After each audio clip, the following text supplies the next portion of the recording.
আসসালামু আলাইকুম গাইস, কেমন আছেন সবাই? আশা করি সবাই ভালো আছেন। আজকে আমি আপনাদেরকে দেখাতে যাচ্ছি ঘেরের ভিতরে কিভাবে মাছ ধরা হয়।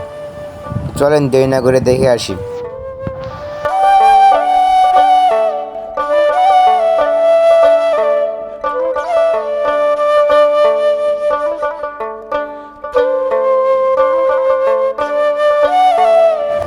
জাল টানা শেষ।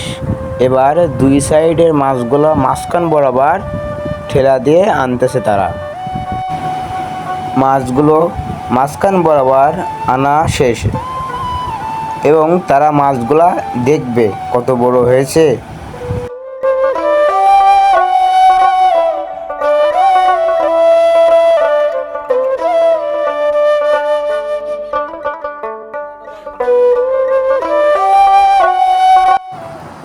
জালের ভিতরে অনেক মাছ পড়েছে, যেমন রুই, কাতলা, সিলভার, তেলাপিয়া, ব্রিকেট, আরও অনেক ধরনের মাছ আছে।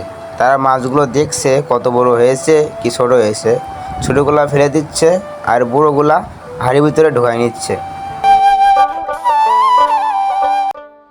মাছ দেখতেও যেমন ভালো লাগে তেমনি খাইতেও অনেক ভালো লাগে।